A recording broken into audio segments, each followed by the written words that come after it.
The Canadian Bitcoiners podcast is just two guys and maybe a guest or two discussing Bitcoin, Bitcoin equities, and the related macroeconomic space. It's not meant to be financial advice, so please, if you're doing any investing, after listening to our program, do your own research, do your own due diligence, and understand that any money you invest can be lost. The show is meant for entertainment purposes only, and we hope you enjoy the program. Friends and enemies, welcome to yet another edition of the Mighty CBP, all part of the CBP Media Network.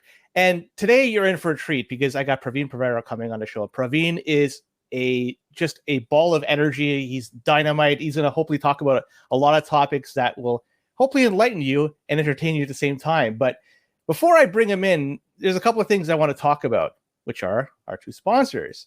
And so sponsor number one, and it's a sponsor that has been with us for the longest time, I think. I think they have the record in terms of sponsoring our show. And it's Easy DNS. Marketing team, want to thank them very much for sponsoring our show. So Easy DNS, I can't talk enough about them. They've done so much for us in terms of getting our domain set up, our website set up, CanadianBitcoiners.com. Check it out if you haven't already done so. Domain purchases, they got you covered. You could do renewals with them. It's in the name, it's Easy DNS because they also have Easy DNS hosting, but web hosting, email hosting. So if you don't want to use Google as hosting your email, you could use them and you could have total control over your email and also your web hosting. You're not going to trust some other non-private enterprise. You're going to trust Easy DNS because they offer you service with protection in mind, right? Like, for example, there's phishing. Phishing is big these days, right? Easy DNS, what do? Well, they offer protection to you through the domain share. This enables them to detect those real-time or near real-time phishing attacks or phishing attempts that people may have in the wild. And they can even provide takedown assistance just to put the nail into the coffin for those lookalike domains out there that are targeting your website and taking away some of your business. So you're in good hands when you sign up with Easy DNS. And not only that, remember, they're one of the oldest and most established providers in this space. A lot of them come and go. They're gone now. Why? Because they don't provide the service that Easy DNS does. Reliable with no downtime. So if you're going to sign up with them, we recommend it. Use our referral code, CBP Media. If you do, you get 50% off your initial purchase. That's number one sponsor. Number two sponsor. Well, we have Bull Bitcoin. What can I say about Bull Bitcoin except that it's the only place I buy my Bitcoin, Joey, as well. And we buy it for our business as well, the CBP account. So we're stacking on the corporate side using Bull Bitcoin. But not only could you buy Bitcoin, you could sell your Bitcoin. You have the option if you do want to sell your Bitcoin. The price of Bitcoin went up today. I think it was around 44K last I heard. So there may be an opportunity out there for people to sell, and Bull has you covered if you want to sell it. You can get it on-chain, you can get Lightning. So if fees are high, which they are not right now, you could still use Lightning to buy your Bitcoin. You could use your Bitcoin with Bull Bitcoin to pay your bills. So if you have hydro bill you have to pay, if you have anything, well, you could use your Bitcoin with their service to pay your bills. Also, you could then use them with your Bitcoin to buy gift cards. And with those gift cards, you could spend it in a real world, essentially living on the Bitcoin standard, just the way Satoshi wanted you to do so. And the best thing they have, in my opinion, is the kyc-free buys. It's the cheapest in the game, at least in Canada it is. You go to Canada Post, give them your dirty fiat cuck bucks, and they are going to load up your Bull Bitcoin account. And with that, you could buy some kyc-free Bitcoin. We talk about the merits of buying kyc-free Bitcoin. And if you haven't already done so, there's a video I put out on our channel. Check it out. It goes through the steps on how to get kyc-free Bitcoin. It's private, it's secure. It's the best way to get Bitcoin in our opinion. Use our referral code. If you do that, you get $21 added to your account. No questions asked. So with the formalities now out of the way, I think it's now time we could bring the man of the hour to the main stage and push me to the side because I think you guys had enough of hearing of me. Here we are. Praveen, buddy, how are you? Good, doing good. What's up? Living the dream. Number one, I want to thank you for coming on. For people who are unaware, I'm going to give some behind the scenes footage over here because we had a late cancellation. And as a result, I was left scrambling to try to find somebody to come in. The first person that came to mind, you could ask Joey even. You came to mind, Praveen. You did. And because I always wanted to talk to you on this show. Not only that, we've interacted numerous times over the last few years. But I'm not sure if you're aware, but you and I don't think have ever had a one-on-one before. We haven't had this is our first one-on-one. It is, and we're doing it live so everybody can see. No, but that's the reality. I've never had a sit down with you and talked about anything. It's always been in a group setting. So this was something I'm looking forward to. Yeah. So for the people out there who don't know who we and I have had a one-on-one, but it was a one-on-one tussle, but one-on-one nevertheless. I'm not going to touch that with a 10-foot pole, but for the people who don't know, who is Praveen Perera? Who the heck are you? I don't know, man. I'm just a Bitcoin pleb. Got into Bitcoin pretty late. Originally Canadian. I'm a developer as well. Recently moved to Texas because Canada's cucked and not very free. The weather's better over there, and there's also other. Weather's nicer. You can own guns. You can go to restaurants even when it's COVID. You can do what you want. It's nice. And and I'm a developer too. So work wise is also better here, to be honest. And you're a developer. You are a software developer. Is that correct? Software developer. That's correct. Now, before I go into that, I really want to dive deep into that topic. But in terms of the migrant situation that's going on in Texas, is that something that's noticeable for you? No, I mean, I'm in Austin, so that's I'm not even in Austin. I'm still north of Austin, like an hour north. So and I don't go into Austin downtown enough to see anything. So around here, it's very nice, quiet. Don't really see anything, which is how I like it. Yeah, you're in the right part of the world, I guess. Enjoy it while it lasts, because things change pretty quick, and sometimes for the better and other times for the worse. So enjoy it while it's there. Who knows? You might have to find another jurisdiction to plant your feet there. So, yeah, I mean, if I'm moving anywhere, it's going to be even more out to buttfuck nowhere, even more out of the city. Just yeah, I do not want to live in a city or anywhere close to one. Even an hour is a little too close. That's fair. Are you planning to go to the Canadian Bitcoin conference next year or this year? That's taking place in Montreal. No, not this year. Not this year. Because you did attend the one in Toronto last year, and I chatted with you then, but it was in a group setting, as I mentioned. So yeah. So I went to that, and then I got stuck there for 4 months for immigration issues. So now I'm afraid to come back to Canada. I didn't want to touch that one, but don't trust but verify when it comes to anything, especially when you're talking to immigration or even lawyers. Make sure that you get the right information and verifying, because as you say, you could get stuck. And oh man. You're a software developer, and from what I understand, you're heavily into Rust. Is that correct? Yeah. So recently, I've been doing a lot more Rust development work, and it's a good language. Yeah. So, I mean, tell me about it, because I'm more familiar with C and lesser C++, but Rust I have never touched. But I do understand that even with the Linux kernel, for instance, they are trying to migrate some of the code towards Rust and trying to move away from traditional C and C++. So I know that Rust is becoming more prevalent. So I want to hear your thoughts on how Rust is and how easy it is to use. And is it a low-level language?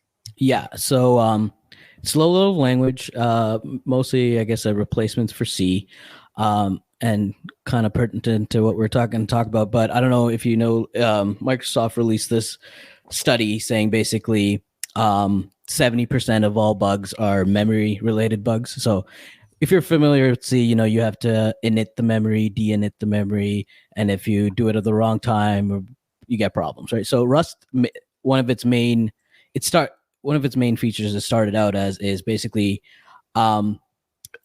eliminating those kind of memory bugs. So what it's called a borrow checker. With it, if you do safe Rust, basically you eliminate an entire class of bugs in your programs. And other than that, it's just a really nice language to use. It's a low-level language, but I tend to use it for everything now, just because that's how good it is.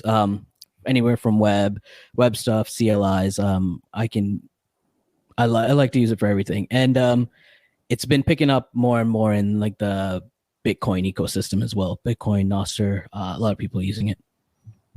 Is there a garbage collection? Is that part of the whole using of Rust, or is that not? No. So that's the innovation, I guess. It's safe memory without garbage collection. Okay, that makes it a lot easier to develop for it, and without having the memory leaks and Yeah. Fuck, that's a real problem with C. If you're not clean, if you're not tidy with your code, you could have a real problem with memory leaks. And Yeah. well, I mean, it doesn't get rid of memory leaks. What it does get rid of is memory bugs, where basically you reference an object. We're getting into it, but like that, you already freed. And that leads to exploits, basically. So, yeah, it gets rid of that class of exploits. Yeah. And basically, it couldn't be a low-level language if it had a garbage collector. So it's, I guess that's the innovation. Like, don't have to completely manually manage memory, but also there's no garbage collector. have you been building anything for Bitcoin? Like any projects, anything along those lines, using your skills as a software developer? Not yet. I haven't. I've always wanted to like work in Bitcoin, like do something in Bitcoin. But my struggle is like I don't want to just do something in Bitcoin to do it. I want to do something if I feel like I can really add some value, and I don't think I've gotten there yet. And also, to be honest, it's the money, right? Like, it's just much easier to make money not in Bitcoin. Even if I wanted to go work in Bitcoin right now, I probably have to take less of a salary and all that kind of stuff. So unless I'm really, really sure about something I want to work, I'm going to just stack sats for now. That's the way to do it, brother. That's the way to do it. So I want to just move on and talk about something that may be a little controversial. And I'll apologize to everybody out there that are pro this camp. And inscriptions. And I see in the chat we have D is over there, and he's been on this show and he's talked about it a few times, and we've given him a little bit of flack for his association with that camp in the past. I think he's sort of moving away from it, so let's not give him too much flack. But I don't know if he's moving away. He's the number one cheerleader on Twitter. Whenever it comes up, he's right there defending it. I'm not going to say that. I'll leave that. I don't want to talk about D too much just because he can't defend himself right now. That's exactly it. Yeah. I'm trying to pump him up as much as I can. But inscriptions, in your eyes, you think this is something that's an abuse of syntax, a bug, a feature? Like, what do you view this as? I mean, before we talk about that, I just want to let you know I do have a favorite inscription. I think it's 956 or something like that. Great one. Love it. Big fan. I think I'm thinking of paying about 50 Bitcoin for this soon. That's a steal. Yeah. For people on the audio side, it's a picture of D with a penis in front of his face. And well, 50 Bitcoin. If anybody wants to buy it from Praveen, he looks like he's selling it. He'll send it over to you, and maybe he'll even sign it. And but yeah, in terms of the inscription, I'd love to know like how you view it, because those are the way I've heard it. I heard it like a bug, feature, and also the one that I think I'm in the camp of. It's abusive syntax. I think that's where I stand. But abusive. I want to hear your thoughts. I mean, abusive syntax. It's kind of like it's a weird distinction to me, because abusive syntax kind of, wouldn't that just mean bug or exploit? You know what I mean? So I think one of the things I hate about the damn shitscription people is like they do not argue in good faith. They have the worst argument. So I think it's undeniable by definition that it is a bug or an exploit, because nobody knew that that you were going to be able to, like, this was going to be a thing, right? These large inscriptions with no financial transactions actually going. And I'm specifically talking about JPEGs and inscriptions right now. And like even the way they do it is like you're basically tricking Bitcoin into accepting your arbitrary data. You saw the video I sent, right? I mean, we can go into it, but like, like inscriptions are basically Bitcoin script. A Bitcoin script that doesn't do anything. Its whole point is to not evaluate to anything, and the whole point it's there is to just dump all this arbitrary data on the chain. So I haven't heard a good argument for why it's not a bug. The only argument they have is it's already in Bitcoin, so it's not a bug, right? That's not a good argument. Like software developer, we make bugs all the time, and sometimes the bugs make it into production, and then we fix it. Obviously, it's different with a blockchain because you can't just roll back a change, but it doesn't change the nature of what it is. It's still a bug. It's still an exploit. That's fair. Now, if it is indeed a bug, then the way I'm looking at it is, unless you have consensus with miners and node runners out there to filter out these types of transactions through the network, it's still going to propagate, and it's still going to be a thing that is going to have to be dealt with moving forward. So I'm trying to get at is, what's the way forward to fix this? Would it be a hard fork, or is it something else? Honestly, like, this is probably where I do agree with the inscriptions. Like, people, if I like gun to head, if you ask me, like, can we do anything about this? Like, for sure. I don't, maybe, probably not. Maybe if we do the filters and everybody filters it out, maybe it'll slow it down enough to get rid of it. But that's the argument that the shitscription people want you to make. Oh, like, we can't get rid of it 100%, so what's the point in trying? That's not a good argument, right? Like, we should fix the filters if that's the right thing to do. If the filters are broken, if they're not catching things that should, like, we already have the data carrier size. Basically, this what inscriptions does is it's a back way around the data carrier size. Like, it's not calculated in it. So Luke Dash Jr.'s like fix makes sense to me. Like, I don't know why we have to evaluate if this fix is going to stop inscriptions permanently. I think that the two questions you ask is this going to create more bugs, and is this fixing something that should have been fixed in the first place? Like, is this fixing a bug? And I think the answer to that is yes, it's fixing something. So let's fix it. I don't see the harm. The best argument they have is, you can plug this hole, but there'll be many other holes. Okay, like, that's true for anything. There's always going to be exploits in Windows. That doesn't stop them from fixing the current ones. Like, what are you supposed to say? Throw up your hands? Oh, there'll always be bugs. Let's not fix this one. Yeah, so you hear that it's going to be like a whack-a-mole thing. So by doing that, by giving into that argument, then there's going to essentially be no fixes to any sort of software. You're just leaving it as it is. But software always develops, and there's always development on it, and there's always a new version, and Bitcoin is no exception to that. Yeah. Now, so the question I have then for you, if for people that choose to filter, if it's either node runners choosing to have this eliminated from their mempool, or miners themselves just not mining blocks that have this type of bug in it, as you call it, is that something that you would consider to be censorship?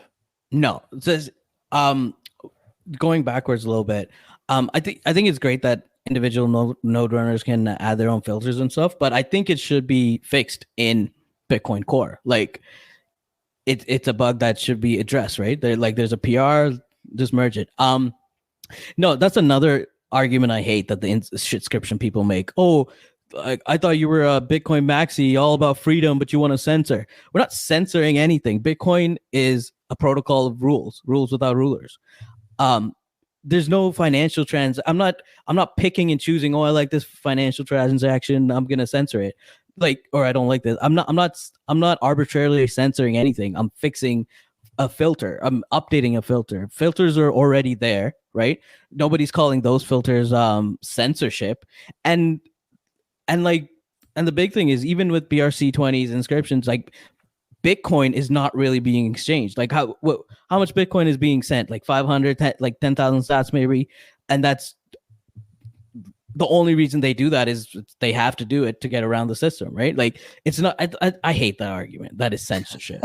I really hate it. BRC20 tokens, in my eyes, I think they are the bigger problem we have to deal with. I mean, I could be wrong, but it seems like that they are providing more spam to the network, and I'm calling it spam because I'm looking at it, and it's not a typical transaction that I would see typically that a Bitcoiner would do. This is just instituting a shitcoin using Bitcoin as the medium of exchange, and it's just creating a whole bunch of problems with the transaction fees going up. So BRC20 tokens, in my eyes, if there's something that can be done to get rid of that, I would love to do that. So is it an all-in-one? Could you deal with one, like inscriptions, and not BRC20 tokens, or deal with BRC20 tokens and not inscriptions, or do you have to deal with them both at the same time? Is it something, it's an all or nothing type situation? I think, again, I'm not, like, I could be wrong, but from what I know, like, the data carrier size would not stop BRC20s, unfortunately, right? Because it basically just stops big JPEGs. I don't know how to stop BRC20s. That to me, that seems less straightforward than stopping like JPEGs. I'm sure someone has an idea somewhere, but yeah, again, that's another argument they use. Oh, like BRC20s are the bigger problem. Like, I don't care. I don't care. You know, fix the problem, and then we'll see if like BRC20s are also like a problem we can fix. Like, it's a lot of defeatist. Like, if we don't have the perfect solution, we can't improve it. Kind of arguments. Okay, I'm gonna get a little philosophical here, so hear me out, and I'm gonna try to defend this as much as possible, even though it's hard for me to do. But I'm gonna do my level best. Yeah. If you look at Bitcoin, Bitcoin is really, there's two things to it. You have the network itself and you have the tokens, and they go hand in hand. The tokens are given to miners as a reward to secure the network, but the network itself gets more secure as more miners come on, and so it just becomes this positive feedback loop that then the value of the token goes up, and then the network gets more secure, and so forth. So, but the network itself, if you want to just look at that, there is value with the network because it is being secured with energy, with proof of work. And using inscriptions, obviously we may not agree with putting cat pictures and so forth, but maybe there is something out there with using inscriptions that could provide value, with using Bitcoin as a network to put in that data into it. And by doing so, it would then be secured by the network, but also by the token itself that has the value, which the miners are trying to chase the value of that as well. So can you see a world in which there is a use to use this op-return bug to use the network itself to store data and make it so that there's some value behind it? I'm curious your thoughts on that. First of all, I'm gonna fix you on the op return bug thing, just because subscription people are super annoying. So if we don't address it, they're like, oh, look, they don't even know what they're talking about, blah. Right? It's not in the op return. It doesn't actually use the op return for inscriptions. But I will also disagree with you on the token network thing. I don't know if I would separate the two, because it's a monetary network, and the network is there to validate and transact the token, right? I don't know if we could separate them. And even like the proof of work, it's there to secure the ledger, not the network, right? So I'm not sure I quite understand. See, I'm looking at the network as it's almost its own entity, but it's tied to directly with the coins, and the coins are what's being issued as a reward for securing said network. And so by doing so, by having that, they are still separate, but yet they are connected through the whole mechanism of the proof of work and the demand to mine it and to build the next block. So, I mean, in my eyes, they are separate. Maybe I'm wrong in my thinking, and you know, it sounds like you're thinking that I am wrong, but that's the way I look at it. That there is a value in each of the two, and I think we have yet to discover what is the value of the network. I think this is something that is still we have to figure out. There is value there. We just haven't figured out the case use of it. And when you figure out the case, what is the value of that? And once that unlocks the value, then the value of Bitcoin as a whole would be tremendously large, because it's not just you're looking at the tokens itself. We're now looking at the network too. But this is just my thoughts. Yeah. I don't know. I definitely disagree, because the value of Bitcoin is Bitcoin as money, right? It doesn't need to be anything else. It doesn't need to be use the network for like its entirety.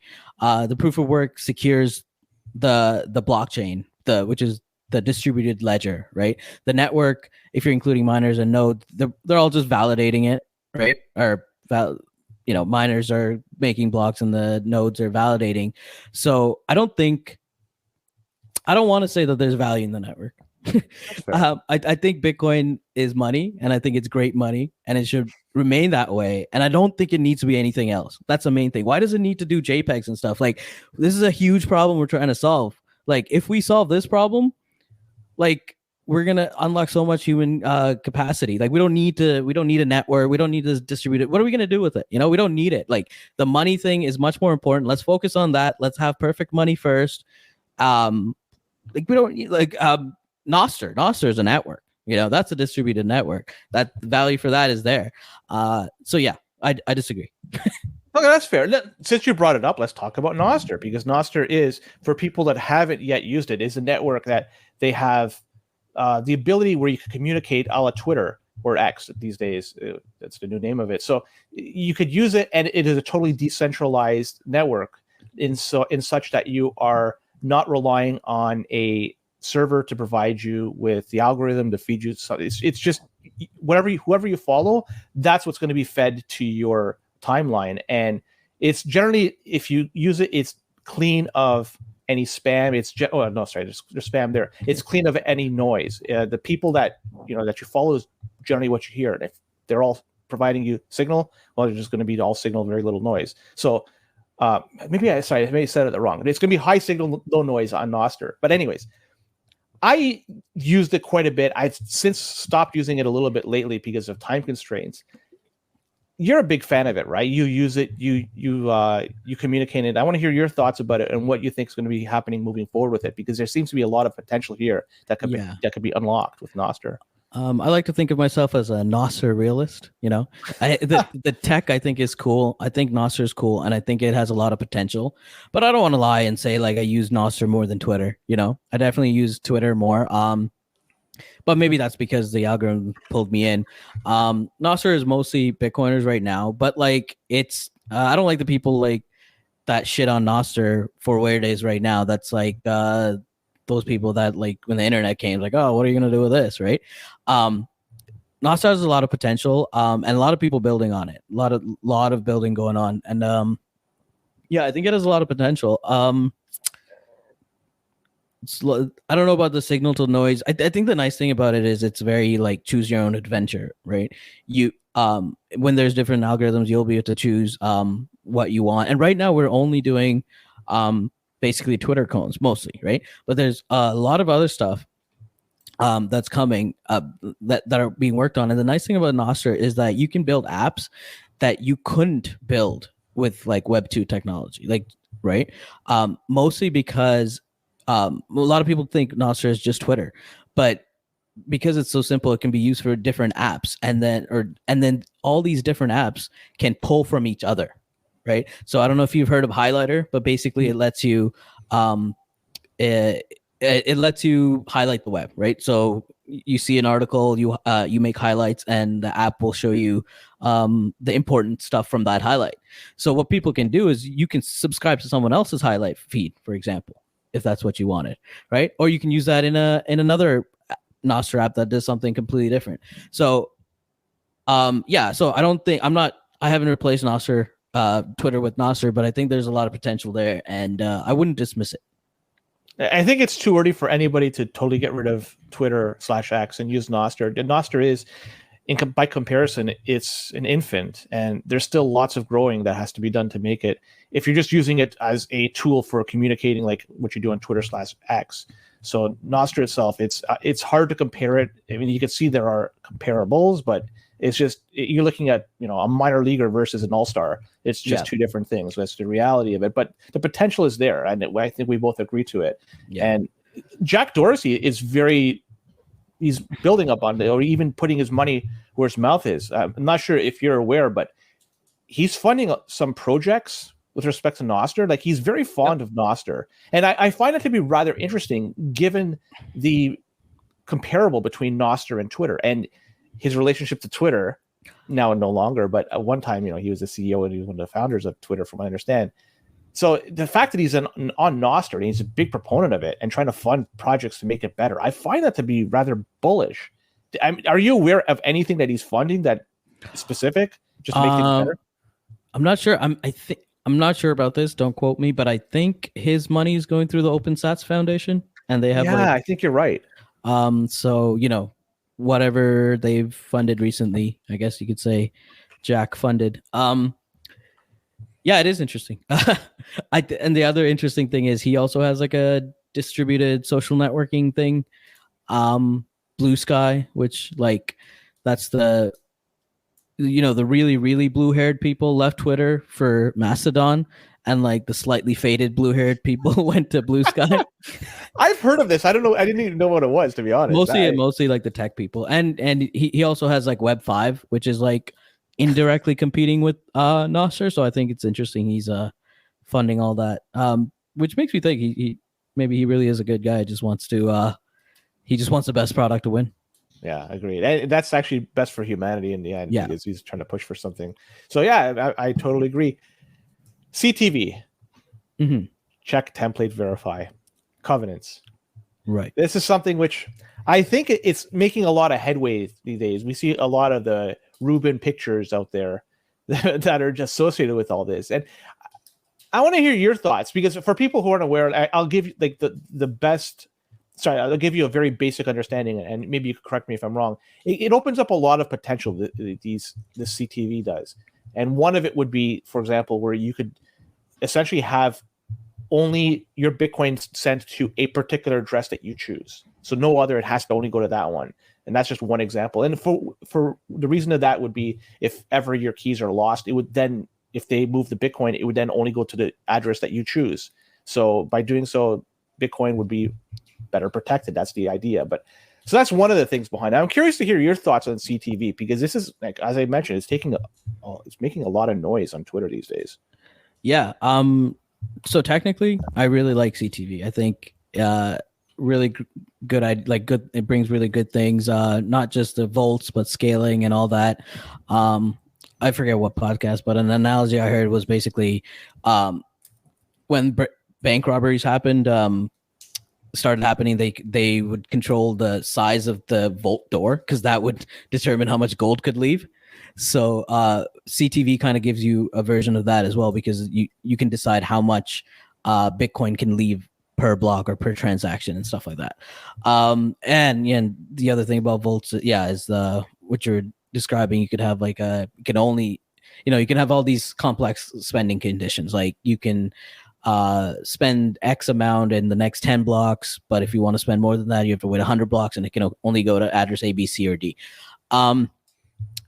There's other stuff that I haven't looked into quite as much, but like the UTXO sharing and how we can make lightning better and lightning pools and all that kind of stuff. But here's my problem. Bitcoin isn't just technical. It's social. It's a social network, right? And I liked CTV until I saw all the inscription people promoting it. But not just that. I think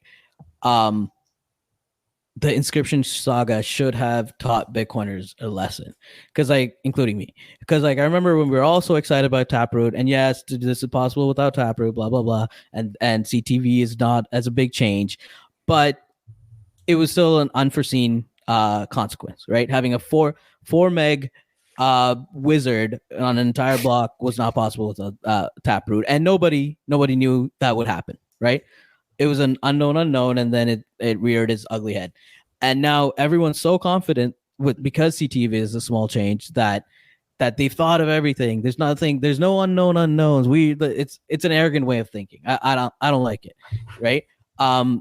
So I like CTV technically. I think we'll get it someday eventually, but I am definitely okay with delaying it until it's absolutely necessary, until it becomes so painful that everyone's begging for it. I think that's my stance on CTV and upgrades in general, because I mean, I don't know. That's how I feel about it. It's especially because seeing how nobody wants to fix the filters, it lets me know that once something is in the Bitcoin, now it's a valid transaction. All of a sudden, that's the inscription people's biggest argument. Oh, it's a valid transaction. So if you introduce something to Bitcoin, there's no going back, right? You're not gonna fix it. So let's delay it. And maybe I'm petty, and I don't want the inscription people to have what they want, even if it's. I'm not sure. I haven't decided that part yet. So Casey Rodimer, he's the guy behind the inscriptions, and I can't believe I keep bringing this topic back up, but he is on record to say that you would still have inscriptions even without Taproot. It was still possible, and he said, I believe he even said without SegWit as well. So the fact that we have SegWit and Taproot, it doesn't mean that inscriptions are as a result of it. It's just we now have it, I think, cheaper, especially Taproot. It's now subsidized by it. So maybe that could have been it. Sorry? Yeah, I mean, he's a developer, so he's going to say stuff that is technically true. Yeah, it's technically true that, fine, you can call op return an inscription. So that's technically true, but it took off because of the 4 mega, all the actual JPEGs. Like, that's what started all this, right? So yeah, is it technically possible? Yeah, but if it wasn't for Taproot, would it have happened? I don't know. Maybe, Yeah, but maybe not. Because like you need excitement, you need network effects for this shit to take off, right? And would that have happened if with these little inscriptions here and there, or did it happen because it looked like NFTs and the 4 meg wizard created a lot of buzz? Who's to say, right? They talk in absolutes, like, oh, it's possible, it's technically possible. I don't care if it's technically possible. Would it have happened? There's no way for you to know for sure. Yeah, no, I'm with you on that. And so going back to the CTV and the covenants discussion, I also agree with you in the fact that I'm afraid to hear and see what is going to be discovered moving forward if it ever is made live, the unintended consequences, or even there may be something that's already known and somebody is already, and they're just obviously keeping that under wraps until the time it's then live and they could take advantage of it. Already and then, 0 days. And then you're right. And it's not like you could then have all node runners and miners just try to filter that garbage out. That's a lesson we've learned because of the inscriptions, because as the inscription people love to say, like D always says, oh, go try it. Why don't you try it? Like, okay, thanks for teaching me a lesson that we can't fix it if we do fuck it up. So let's be careful. D. I love it. So there's a heck of a lot at stake here. And if we do fuck things up with respect to Bitcoin, we potentially might miss an opportunity to modernize the monetary system. It's got to be done right. So I guess ossification, that's the camp that you're sitting in. I wouldn't say ossification outright, just because I do think we'll need scaling in the future. I will define myself as ossification for now, or ossification until we can't ossify anymore, or ossification until it becomes really, really fucking painful. So then what is the path forward with something like CTV? To keep it on the sidelines and to keep it, say, in testnet or anything else? Like, at what point then do you say, okay, it's ready to go? I want to hear, how do we test this thing out thoroughly? Yeah. In not like a wild system, but essentially like in a controlled environment, and then say, yeah, we've done enough testing to figure it out. Yeah, actually, before I get to that, like another thing I saw about CTV that not a lot of people were talking about, but I saw like a post or two, was like someone being really happy that CTV is going to make DLCs easier. Are you familiar with DLCs? Vaguely. I understand you and D were talking about this in our chat, so maybe you could enlighten me about this, because I know that you're very much dead set against it. Yeah, I mean, my small understanding of it is DLCs basically gambling on the blockchain or gambling on Bitcoin while using external oracles to bet on stuff that'll happen or did happen, but blah blah blah. Or actually, no, stuff that will happen, not did happen. And again, I like Bitcoin for money. I don't think we need that shit. So if CTV is going to make DLCs easier, better, yeah, I think I might be against it, because better means what? More people are going to be using it. It's going to be more shit coining on Bitcoin, So, and the thing that gets me is I only saw one, like, from searching, like one post or a couple people talking about it, and then all the people that are pumping up CTV, I haven't heard anybody talk about it, like on podcasts and stuff, or saying, this is not possible. So I don't know, maybe I'm wrong, but seems weird. Sorry, what was your actual question? That was about DLCs and so, because no, before that, before I went into my rant about DLCs. Oh, and I can't even remember because I have a question though, and I specific to where you are in your location. You're in the United States, and we didn't even talk about this at all. You and I never. So this is coming out of left field for you here. This past week we had Biden and his team, the Energy Information Administration. That's part of the Department of Energy.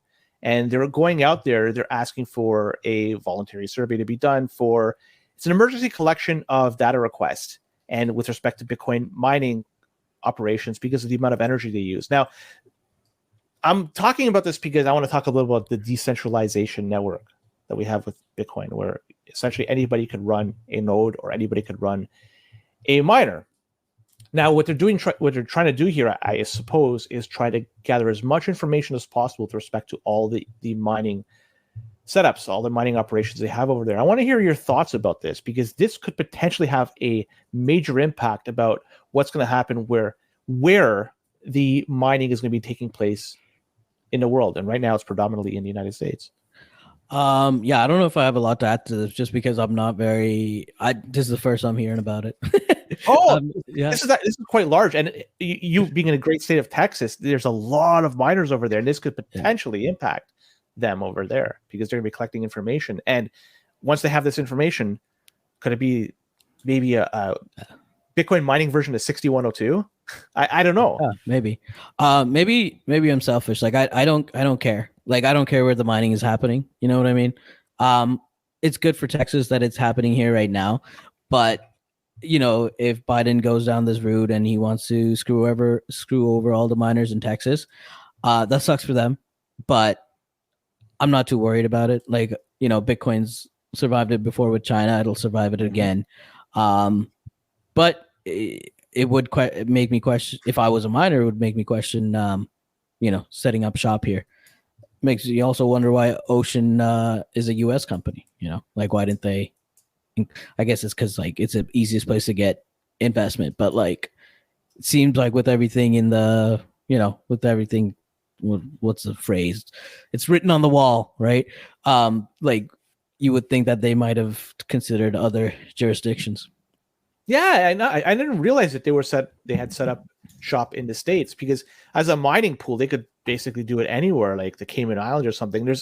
Obviously there's advantages to do so, but they must have done it in the United States for, I guess, some reasons. Maybe it's investment. Yeah, I don't know.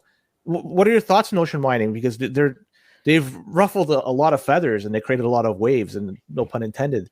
What are your thoughts on that? I mean, as you can probably imagine, I'm a big fan. I like it. But I mean, even if you didn't like Inscript or did like it, like Ocean, it's good. You're getting some variety, more mining pools, the better. And then I like to see different opinions, and then let the market decide where they want to go.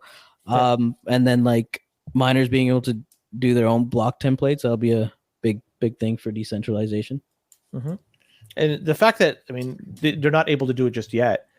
Right now, they're still relying on the pool to do everything for them. So in terms of where they could point their hash rate, their hash power, they could do wherever they want. And you're right. If they want to point it to Ocean, they can. If they want to point it to Ant Pool or F2 Pool, whatever they want, they have the ability to do so. So I like what Ocean's doing. They're setting it up and they're attracting a lot of hash rate. Now, I'm curious to see what happens, because right now, from what I understand, they're offering some sort of incentive, financial incentive to have miners point to them. 0% fees, right? Yeah. So once those fees are gone, I'm curious to see if the hash rate is going to plummet. The hash rate with respect to ocean mining is going to plummet, because then there's less financial incentive to use them. Because ultimately, let's be honest, miners, they're businesses. They're trying to maximize their profits. And if they could squeak a little bit more by using ocean mining than the competitor, they'll point it there. But then once that's gone, they'll go to the next one, because they don't give a fuck.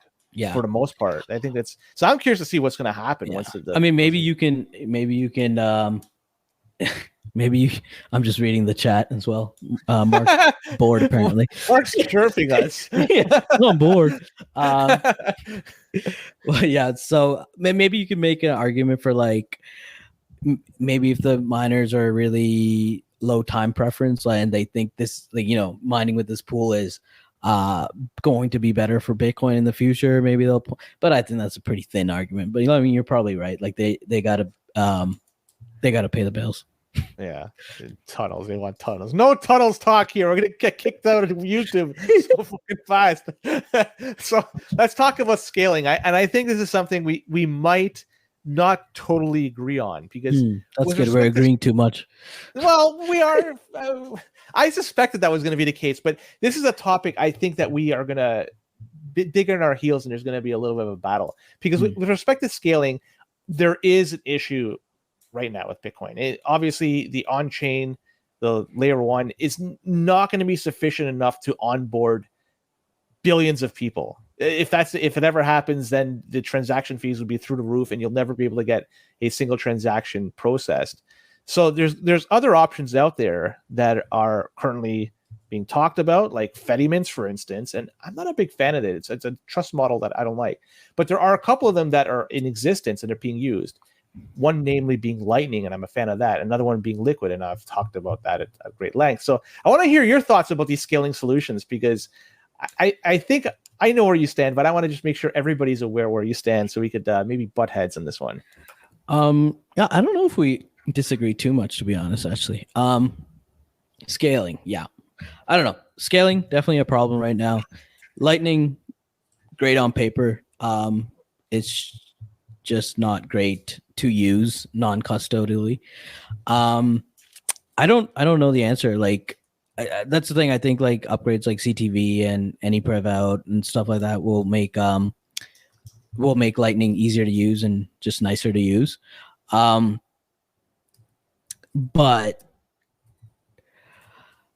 Liquid, yeah, I know you don't like Liquid, but I think Liquid is a good solution, at least for now. But obviously, it's not going to scale forever, and it's not the best trust model. Fedimints, again, I think it there could be a world where it makes sense. You know, if you're like a small city or like a small town, you the people running the Fedi you trust, and if they steal from you, you can go punch them in the face. That kind of model could work. $5 wrench attack them, get your Bitcoin back. Fuck, yeah, because like, you know, like technical ways of trust is not the only way, right? If it is like a local group, you have more incentives, like physical incentives, not to fuck these people over. Of course, you can leave and all that, but yeah, I don't know if like Lightning is great. It's limited, and I've mentioned this in the chat before. The limitations. There's just like, and like people will say, oh, like use Phoenix, but like there's like, let's be a Lightning realist. There's not a good non-custodial Lightning solution, and that's just because of the way it is right now. Like, you know, having to buy liquidity and all that. I think Arc is possible with CTV. That definitely sounds interesting.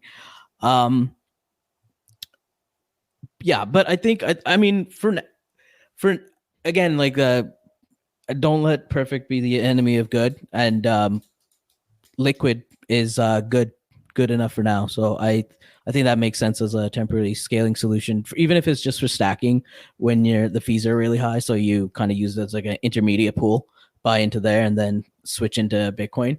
I don't see too much of a problem with that. Even with custodial Lightning, I don't see a problem with, like, you know, putting $200 in a custodial Lightning wallet and using that to spend. That's definitely much preferable in a lot of ways than to use self-custodial Lightning, because like you're just not going to do that, and it's just a pain in the ass. Like, it's not easy. Like, it's $200. Like, you might have $200 in your wallet right now, and it might fall out of your pocket when you're out and about. So this different levels, different trust models, and that's probably also how it's going to scale, right? Like, Bitcoin obviously completely trustless. I hope that there's a day where there's like a zero trustless, like layer 2. That would be the holy grail, and I hope we do get to that. And yeah. Wouldn't then Lightning be that? Because it is, if you do custody yourself, it's trustless. You're the only that's total. Now, I should have said trustless and easy to use. Well, sure. Actually, I think I texted like my criteria for it. It's trustless, but it's also a hot wallet, right? So I like my ideal layer 2, which I don't even know if it's would ever be possible, but like something I can have a cold wallet and trustless would be, you know, the holy grail, because Lightning is trustless, but it's not risk free. You're a software developer. I think you should probably figure this out. I'm kidding. You're right. It would be the holy grail. Now I want to tackle these all one at a time, and let's start with Lightning. Mm-hmm. So Lightning The user experience fucking sucks. It's terrible. There's no doubt about it. That even being a user or managing your own Lightning channels, it fucking sucks. And in terms of the scalability of Lightning, there is limitation. It cannot scale right now and reach billions of people. If you look at the Lightning white paper, and it's the last page or second last page, you could see the person that wrote the white paper, and obviously he's a Lightning maximalist. He even acknowledges that given the current constraints, it's not going to work. The current constraints in terms of 4 megabyte blocks with Bitcoin, you're not going to be able to achieve this, because if people are going to create a channel, one channel a year, he said, you would need 133 megabyte blocks in order to achieve what you want with Lightning. So obviously we don't have blocks that big in Bitcoin. So Lightning cannot scale. So there are options out there, channel factories being one of them. And still there's a lot of work to be done on this. And the proof is, it's in the pudding, but we still have to essentially prove this is to be a working model. But that seems to be it right now. Lightning, good on paper, but still a lot of work to be done, and it can't scale. And also just want to say one thing about the Phoenix. When you're getting that, when you're getting liquidity, you're renting liquidity. From what I understand, it's only for a year. Yeah, that makes sense. And then they'll close the channel after. BitKit, I forget what their LSP was, but I think it works the same way. You're always like renting liquidity, and and then I don't even know if the economics for that works out today, because when you're, when they rent you liquidity, that's money you could have put in it, used somewhere else, right? So and like you're not actually paying that much to rent it. And there is also the added cost. You obviously going to have to run a full node, and then on top of that a Lightning node. So if you don't have that equipment, you're going to have to purchase it, manage it, and make it so there's no downtime. So there is time and effort and money you have to invest to make it worth your while. But that's Lightning. The risk of losing it because it's on a hot wallet. yeah, that's true. It's always a possibility. So that's Lightning. Obviously, I've talked fondly of it, but I don't want to gloss over that there are some glaring problems that need to be resolved. Lightning is not it right now. It may be it, but right now it ain't it. Liquid. Let's talk about that. And I've mentioned my displeasure of it, and it's really just a trust model, and that's the big thing, because I'm a big fan. Over the years, I didn't give a fuck about trust. But after I've watched event after event after event take place, be it domestically here in Canada or even internationally, I don't want to say too much about that, I'm a big fan of having control of your destiny. And using Liquid, they might have a perfect record right now. I don't know what's going to happen moving forward. It's essentially a trust model. You're giving up your Bitcoin. They're giving you an IOU for that Bitcoin later on. And if this was in any other name, and if somebody else was behind it, like if say Vitalik was running the project, would we trust it as much? I don't know. It's something that I always wondered. And you may call me a statist here, but the reality is my face is here. I have to, and it's out and about. So I have to tell people, if you do exchange Bitcoin for anything in Canada, at least, that is a taxable event. I'm not sure if it's like that in other parts of the world, but over here, once you transfer Bitcoin to something else, that is a taxable event. And then once you transfer back to Bitcoin, it's also a taxable event. So it's got to be noted. It's got to be documented. It's got to be provided when you do your taxes. What happens if you buy Liquid and then transfer that to Bitcoin? You have to report this. But like, what does it count as a selling and buying at that new rate? Yes. So whatever you bought it at, and then you sold it for Liquid, you have to calculate that, and there's going to be the capital gains tax that you're going to be paying, I think, on 50% of that.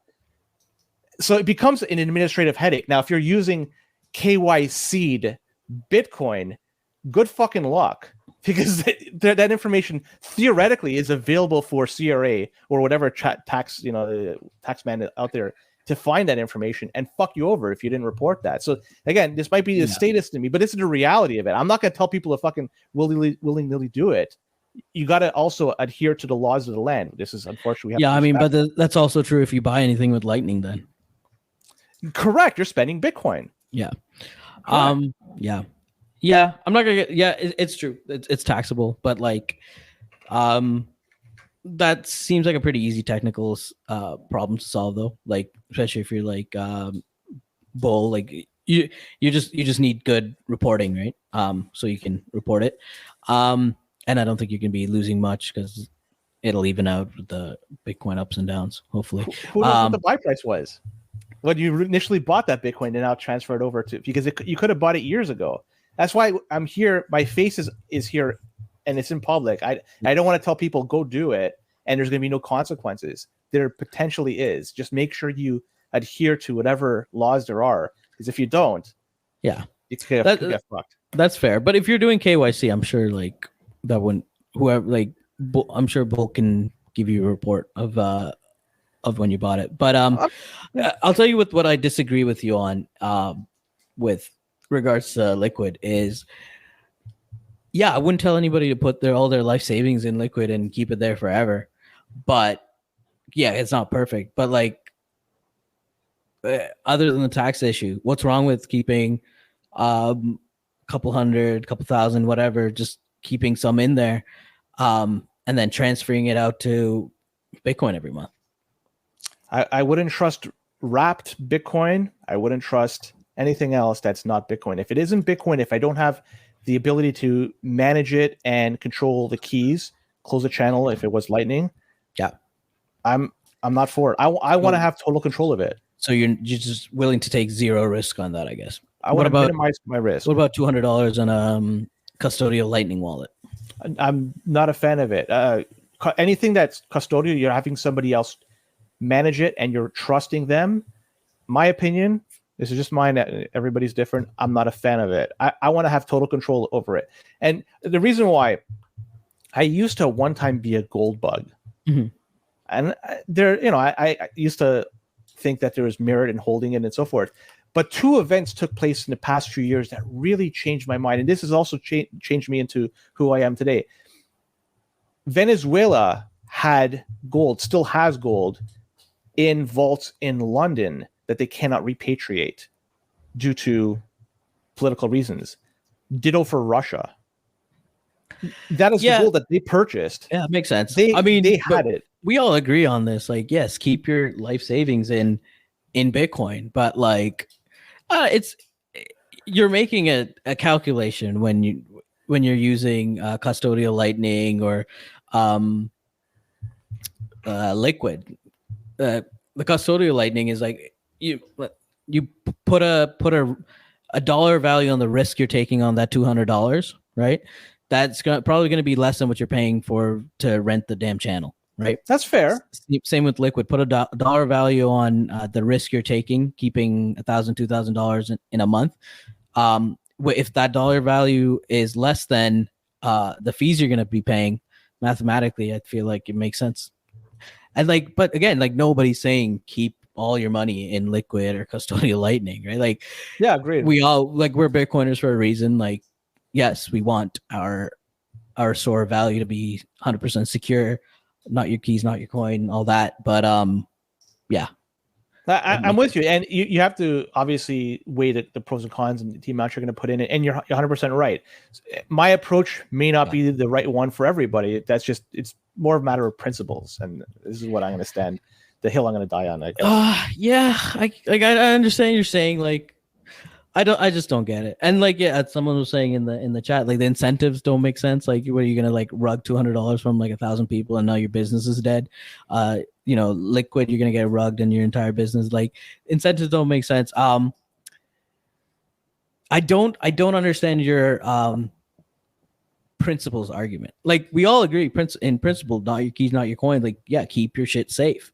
But like, I don't know, with that, then you're going to be saying no to a lot of scaling, a lot of layer twos, I am, because people will say using a paper copy of Bitcoin is scaling. Because, at one time they used paper to scale out gold. And ultimately that led to fiat. Yeah. But the way that they were able to scale out gold was to issue notes that were backed by gold. And so one could make an argument, one way to scale up Bitcoin would be to issue paper Bitcoin in that same sense. Yeah, I definitely don't agree with that. But again, different use cases, right? Like, now No, I think if Bitcoin doesn't give a way for most people to custody their Bitcoin in a trustless way, right? It's very liable to turn into maybe not the exact same system, but a similar system. So we agree there. Like, I don't think ETF is a good scaling solution, but it might be a good NGU solution just because it gets people into the market. It's like the first rabbit hole. It could be the rabbit hole for Bitcoin for a lot of people, and then they can actually, But do I think it's a good long-term scaling solution? No. Like, I hope that's not the fate of Bitcoin, because that wouldn't be great. I have real concerns that there's going to be some convertibility from people buying those ETFs to actually becoming Bitcoiners. I think they're still going to stay within the fiat world until something happens. There has to be an event that forces them to change their mentality. They're going to stay in this world, continually buy ETFs, and then live in that fiat world. There's got to be some. You might be right. You might be right, but have you noticed how when people become Bitcoiners, they care about their health more? They start eating carnivore. They don't wear sunscreen. I guess the old saying is Bitcoin change. You don't change Bitcoin. Bitcoin changes you. Mm-hmm. So maybe being in Bitcoin, they will go down that rabbit hole and they'll figure out, hey, am I really in Bitcoin or am I in a paper version? And maybe they'll I agree. I hope you're right. I just have low opinion. And if they don't, they'll get rugged. They'll get accelerated, and then they will. Right? Accelerate. Exactly that. Exactly. The first time we're in. Do you have time for one more topic, or do you have to get running? No, I'm good. We can keep talking. I'll let you. Let's talk UTXO size, because I know this is a topic that we had in our discussion not too long ago. Yeah. And there was some questions to do with limitations or limits on UTXOs. And I from what I understand, this is something that Adam Back talked about. And I think people just mistook what he said. That's what I believe. Yeah, I think I mistook it too and then looked into it. Basically, I heard someone say on a podcast or somewhere that there's a limit on UTXOs, which I took to understand to mean that there's a limit on UTXO outside the limit of the block size. And I don't think that's true. I think what he meant, or whoever said it, was there's the size of the UTXOs is governed by the size of the block, basically. Like the overall UTXO limit. But I think what you're also talking about is that I forget which one, like Stamps protocol or whatever, is bloating the UTXO set, and that's causing some troubles for lower powered nodes. But to me, I was looking into it. That seems like a technical problem that if Bitcoin Core had the will to fix, they could. Like, it's they haven't. Basically, getting into the weeds, but right now they take the entire UTXO set and they, not the entire, like a big portion of it, and they put it in RAM. And to make things simple, if they run out of space, they'll flush the entire thing and then start building it again, right? And I think they've done it like that because it hasn't been a problem. But there's no reason that they can't, instead of flushing the whole thing, do like a queue where basically the last one that was used gets flushed, new one gets added. Like, technically, like I don't think that's that as much of a issue as is stated by some people in my camp of hating inscriptions. Do you think that they're trying to appease the lower, like the lowest common denominator in terms of equipment, like horsepower, CPU power, RAM? Do you think that's why they're doing this and they're leaving it as it is? Leaving as without, is. Without making any changes to the code to deal with the UTXOs, as you say, there could be better ways to manage it rather than just simply. Why? Yeah. I just think like program, like when you're programming and like when you're coding it up, the way they're doing it is simpler than these more complex ways of handling the cache. And they haven't had to. They've had no reason to not just do it the simple way. So if somebody wanted to, I'm sure they could.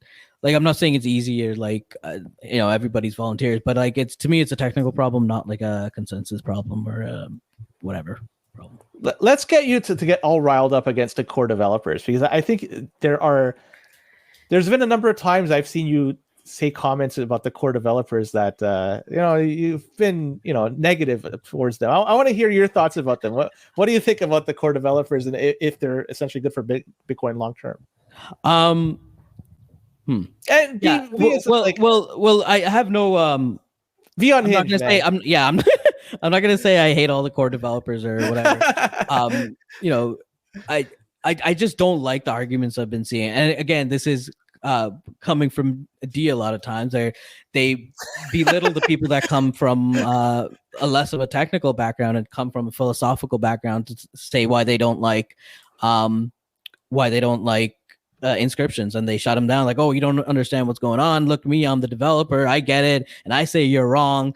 I just don't like that. I think it's a shitty argument, and you don't need to know technically what's happening to decide if like you think this is more quote unquote morally right or wrong for Bitcoin, right? So I don't like the arguments of who are you? You don't even know what you're talking about technically. I'm a developer. Like, you're an idiot. Like, you're just a stupid Maxi. Look, filters aren't going to fix anything. Go read about this. Yeah, piss me off. I love it. So on that, I think we'll end it. Unless you have anything else you want to bring up, any other topic or any last words, I'm going to pass it over to you because you haven't been unhinged, and I kind of like that. It's good for in terms of YouTube. But if you want to go off the rails, last words, it's all yours, brother. Go ahead. I can't be unhinged on command. A little bit of wine. Hold on, let me bring D from I got him in the background here. I'll bring him on, and you guys can talk about. Yeah, I'm honestly, if D came on here and made his damn stupid arguments, then I'd probably be unhinged. But you're a very very respectable guy, and we mostly agree. Like, okay, what am I going to start yelling at you because I agree with you? No, it doesn't make sense. Like, we're being asked when we're going to be doing a Corn Lords episode. Just like a round table. Yeah, let's do that. Let's get some drinks involved, and then you'll see a lot of unhinged people. Yeah, it won't be on YouTube. It won't be able to last that long. Yes. So with that, Praveen, I want to thank you very much for coming on a show. Short notice, you've been awesome. Before I hand it off to you, just want to just say to everybody, check out check out Praveen and D as well. Praveen's Twitter account, I put it in the show notes. If you want to follow it, definitely give it a follow because he gives a lot of good insight. But Praveen, where can people find you? And last words before we get away from this thing. Yeah, just Twitter. I have a website, but it's like blog posts. I haven't really done much. I'm not really online except for Twitter. Last words, stop spamming the damn Bitcoin network, man. Okay, right. Bitcoin is money. It doesn't need to be anything else. Like, just fix the damn money. Fix the world. I can't wait for Programming with Praveen. That's going to be a YouTube show that's going to come out. Everybody, Praveen Perera. Thank you very much, Praveen, for coming on out. And with that, we'll be back at this on Monday. So take care and don't be a cuck. Later.